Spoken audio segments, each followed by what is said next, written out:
నమస్కారం, welcome to Suman TV. నేను గీతాంజలి. ప్రస్తుతం మనతో పాటు ప్రముఖ జ్యోతిష్యులు బ్రహ్మశ్రీ నందిభట్ల శ్రీహరి శర్మ గురువు గారు ఉన్నారు. వారితో మాట్లాడదాం. గురుగారు నమస్కారం అండి. వాగర్థావివ సంపృక్తౌ వాగర్థ ప్రతిపత్తయే జగతః పితరౌ వందే పార్వతీ పరమేశ్వరౌ. సదాశివ సమారంభాం శంకరాచార్య మధ్యమాం అస్మదాచార్య పర్యంతం వందే గురు పరంపరాం.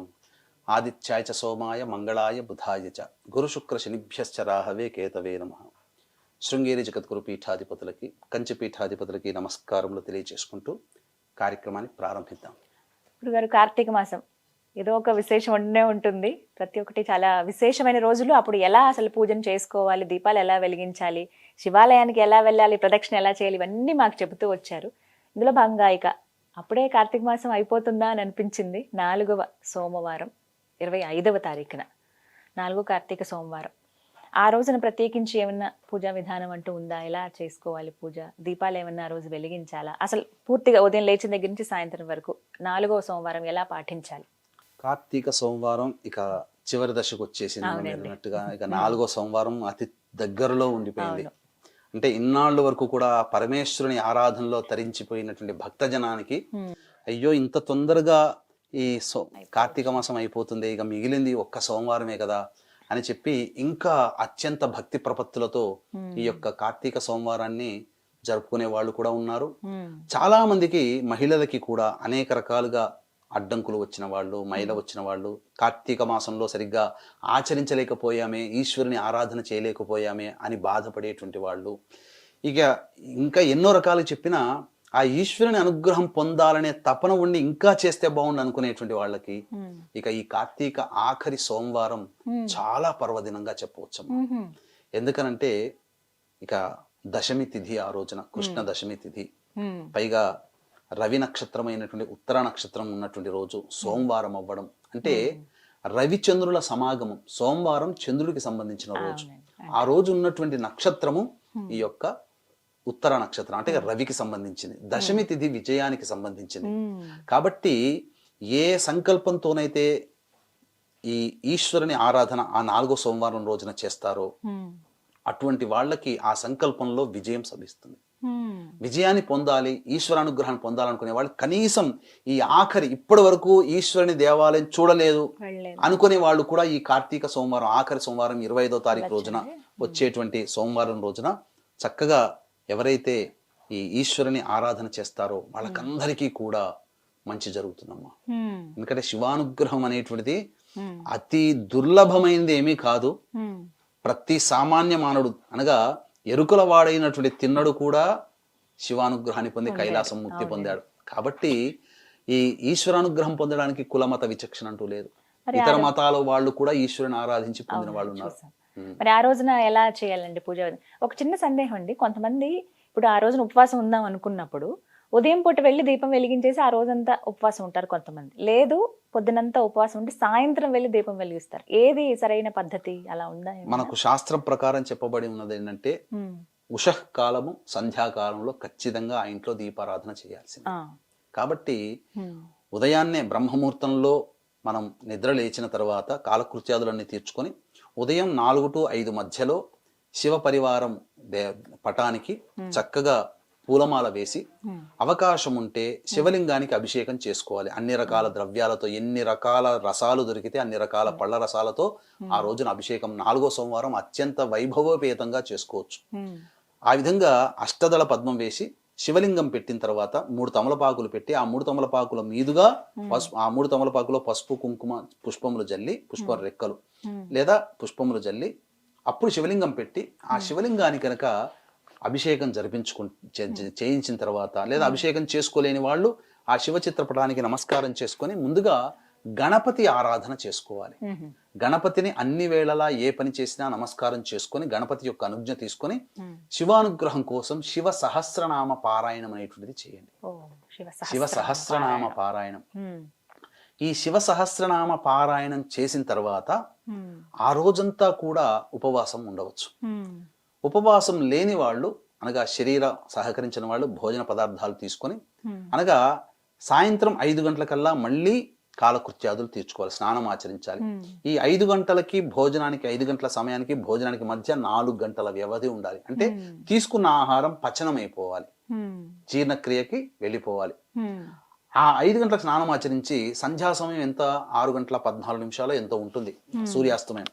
ఆ సూర్యాస్తమయానికల్లా దేవాలయానికి చేరుకొని ముందుగా నవగ్రహాల చుట్టూ శివాయ నమః అంటూ 27 ప్రదక్షిణలు చేసిన తర్వాత శివాలయంలో మారేడు దళాలతో కానీ, శంకు పుష్పాలతో కానీ, గన్నేరు పుష్పాలతో కానీ, నందివర్ధన పుష్పాలతో కానీ, చామంతి పుష్పాలతో కానీ, ఇలా ఏవైనా కానీ సకలమైనటువంటి పుష్పాలతో, పూజకి పనికి వచ్చే పుష్పాలతో స్వామివారికి అర్చన జరిపించినట్లయితే తప్పకుండా శివానుగ్రహం కలుగుతుంది.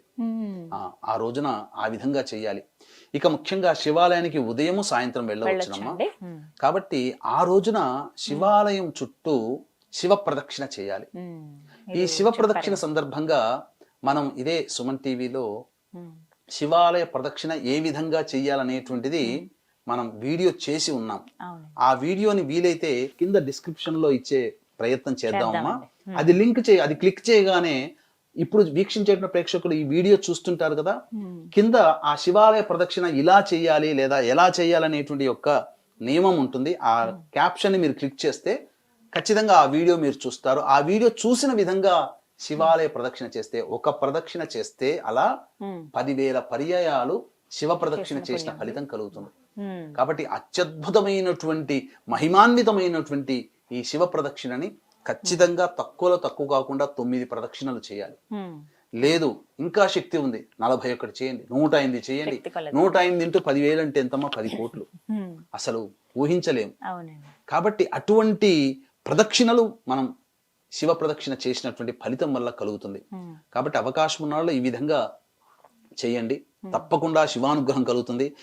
ఇక ఈ కార్తీక మాసంలో మిగిలి ఉన్నటువంటి ఆఖరి సోమవారం తర్వాత కార్తీక బహుళ త్రయోదశి రోజున వచ్చేటువంటి చతుర్దశి సమాగమంలో వచ్చేటువంటి మాస శివరాత్రి. ఇక తర్వాత వచ్చే అమావాస్య కూడా చాలా ప్రభావవంతమైనది. ఆదివారము అమావాస్య కలిసి వచ్చింది. కాబట్టి వీక్షించేటువంటి ప్రేక్షకులకి ఆదివారం అమావాస్య సందర్భంగా జాతకరీత్యా విద్య, వివాహ, ఉద్యోగ, దాంపత్య, సంతాన, అనారోగ్య సమస్యల నివారణకి మరియు వృషభ, మిథున, కర్కాటక, సింహతుల, వృశ్చిక, మకర, కుంభమీన రాశిలో జన్మించిన వారికి శనిదోష పరిహారార్థమై సర్వదోష నివారణ పూజలు, హోమాలు పర్ హెడ్ 1,500 రూపాయలకి చేయించడం జరుగుతుంది. అవకాశం ఉన్న వాళ్ళు కార్యక్రమ తదనంతరం కాంటాక్ట్ చేసి పూర్తి వివరాలు తెలుసుకోవచ్చు. ఈ విధంగా అమావాస్య రోజున కూడా ఈశ్వరుని ఆరాధన చేయవచ్చు. అత్యద్భుతమైనటువంటి రోజులు ఈ కార్తీక మాసం అంతా వచ్చి ఉన్నాయి. ఇప్పుడు సోమవారం రోజు సాయంత్రం ఉపవాసం విరమిస్తారు కదండి, అప్పుడు ప్రధానంగా తీసుకోవాల్సిన ఆహారం అంటే ఏదైనా నియమం ఉందా? ఉపవాసాన్ని విరమించేటప్పుడు ఒకసారి శివాలయంలో అర్చన జరిపించుకున్న తర్వాత చంద్రుడికి నమస్కారం చేసుకొని ఇంటికి వచ్చి అభ్యాగతులకు ఎవరికైనా భోజన పదార్థాలు అందించి తాను భోజనం చేయవచ్చు. అన్నం అవి తినవచ్చు. ఉపవాసాన్ని విరమించేటప్పుడు లేదు, పూర్తిగా నక్తవ్రతాన్ని ఆచరించాలనుకునే వాళ్ళు ఆ రోజు ఈశ్వరునికి పెట్టినటువంటి నైవేద్యాన్ని భోజించవచ్చు.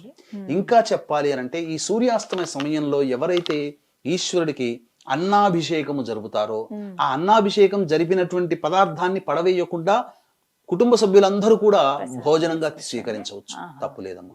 అన్నాభిషేకం సర్వదా శ్రేష్టకరం. ఇంట్లోనే చేసుకోవచ్చు. అలా అన్నాభిషేకం చేస్తున్నప్పుడు ఏం పఠించాలండి?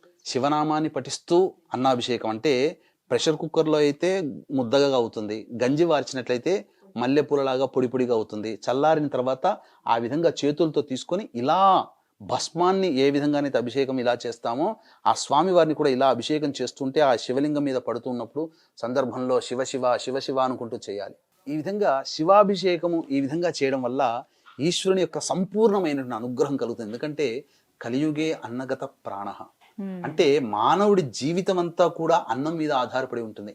అటువంటి నా జీవానికి, నా యొక్క జీవితానికి ఆధారభూతమైనటువంటి అన్నాన్నే నీకు సమర్పిస్తున్నా. ఎందుకంటే అంత మూఢభక్తి ఇప్పుడు ఎవరికి లేదంగా. పూర్వకాలంలో విన్నాం, శరీరాన్ని త్యాగం చేసి శిరస్సునే త్యాగం చేశారు విక్రమాదిత్యుడు అని చెప్పి.